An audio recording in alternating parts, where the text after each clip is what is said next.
All right, today I'm taking a look at the Kauplus 37-piece S2 star bit socket and external socket set. So these are also known as Torx or E-Torx or female Torx and male Torx. And S2, that is an excellent steel. That's just what you want if you're going to be using something like this.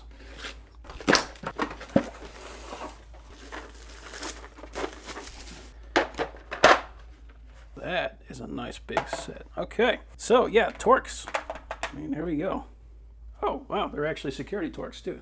So that's good. You can see it's got that hole in the center. So if you ever go up against a security bolt, if you try to just use a regular Torx socket on that, it wouldn't work because that pin would keep it from being able to seat inside of there. So this will seat into any Torx head. So that's pretty awesome. And it's labeled nicely.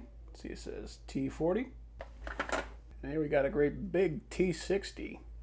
And this one is not a security, but actually that's fine because I've never seen a security T60 in my entire life. Having this one solid is going to make it a little bit more durable if you have to go up against a super heavy-duty Torx bolt. That's pretty awesome. This thing's huge. It's a 1/2-inch drive, and it does have notches cut out on every side, so you can fit that on a ratchet or a breaker bar, and you don't have to worry about lining it up properly. As long as you can fit it in, it's going to work, so that's good.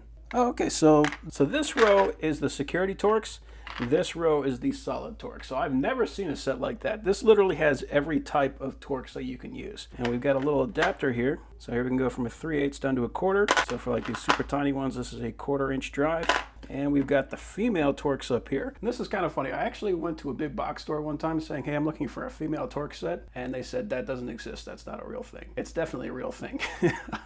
But this is what it looks like. So I found something like this on a stud on my car. So the only way to grab it was going to be with something like this. And so this is just a female, and if it's a male Torx head, and these have extremely good holding power, so you can put a lot of torque on here without it actually damaging it. So that's one of the main reasons to use a Torx. It's going to be way better than a hex head, or just a normal socket, or especially like a Phillips or a flathead. So I love seeing these. You just have to have the tools that can do it. And everything's well labeled. You can see this is an E8, so even this real tiny one. And on the case itself, everything is also well labeled, so you know exactly where everything's supposed to go, and you know what it is before you even pull it out. So I love seeing that. So overall, that's a really awesome Torx set. That really has a socket for any type of bolt that you're going to come up against that has a Torx head on it.